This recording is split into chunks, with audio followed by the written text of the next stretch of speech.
Okay, so one of the questions that people have is at the beginning, when the ego gets how the work works, it's easy to fall on a trick of going directly to the turnarounds when a judgment comes.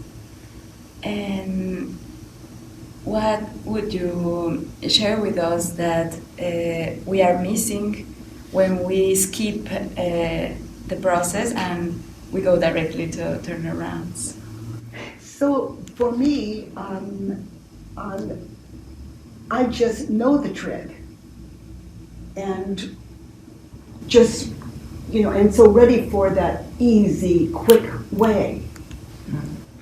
But it stops working.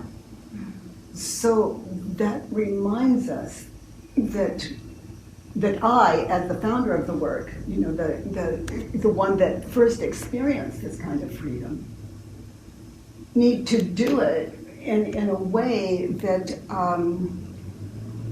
that the ego can't trick us. So I use those 4 questions first, and then I turn it around. For example, he hurt me in that situation. He said something terrible. He hurt me. Well, I can turn it around to, he didn't hurt me. I hurt him. Oh, yeah. And it's just not working. The work is a meditative process. It takes stillness, and it takes really wanting a better life, because that's what this gives us. The work is a meditative process. So he hurt me, and I see an image of him standing there saying this terrible thing, and so I'm going to go to the first question. He hurt me. Is it true? And I'm witnessing in my mind's eye. I can see him. I hear what he said. So the answer is yes. He hurt me. And for some of you that have been in the work, maybe you see something else. But for me, that say yes, can I absolutely know that it's true? He hurt me. Okay, now I'm looking a little more close. I'm looking more closely.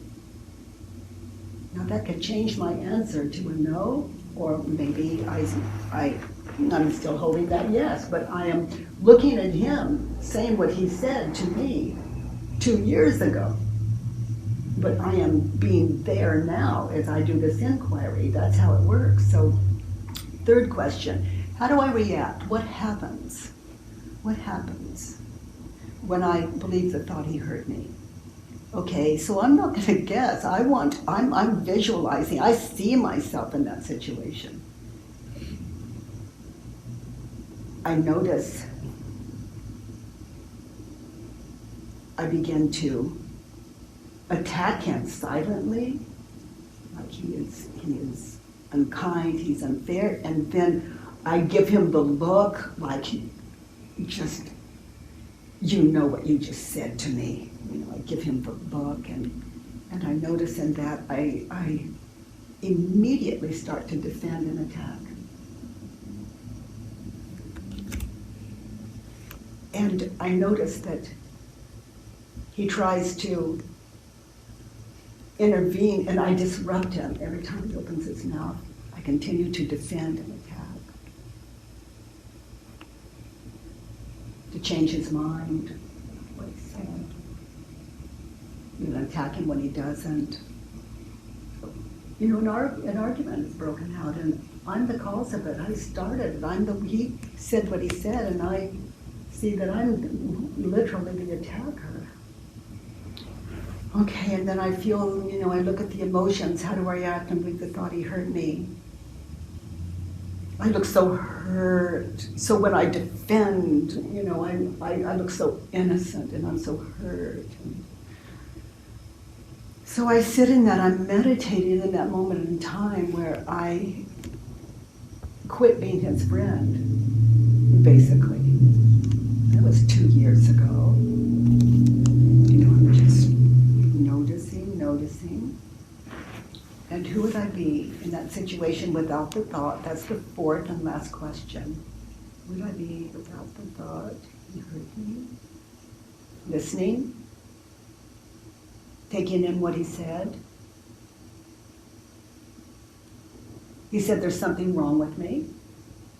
And actually, this was over 30 years ago. It wasn't 2 years ago. But I'm taking in what he said. He said there's something wrong with me. And as I look at that, there was something wrong with me. I was attacking another human being.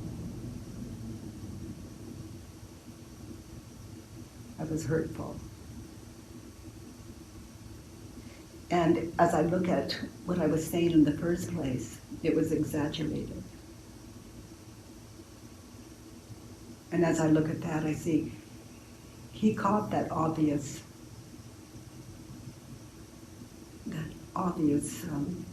pattern of mind that was running.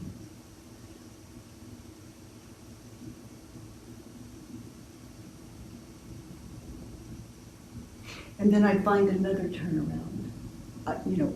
I heard him, and I meditate in that. He didn't hurt me. I meditate in that. He helped me. Help is the opposite of hurt. He helped me. Well, thank goodness, I have inquiry. I have the work.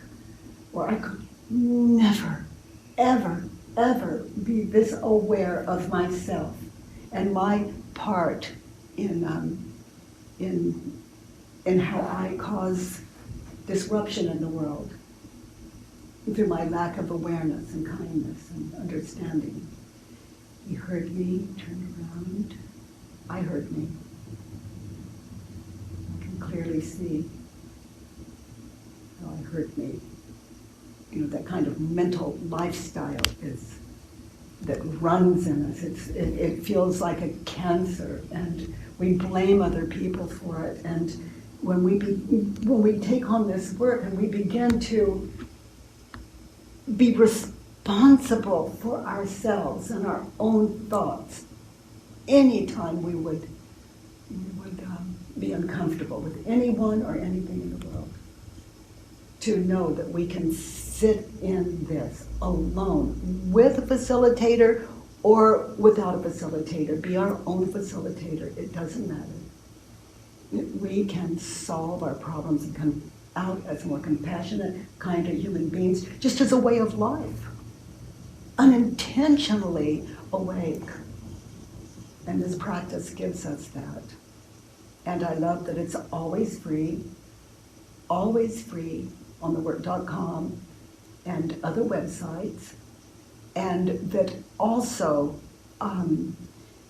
there are people in the world that are in the Institute for the Work that are taking clients on, psychologists on, therapists on, that really want this work within themselves because their clients are saying, the work is so powerful. And then therapists and these really kind, brilliant people are also sending their clients to the work as a way of their own practice. And so the work is for anyone whose mind is open to it. Now, I don't know how you're going to translate all this into Italian, but I have a feeling you do. Yeah. So we'll subtitle this.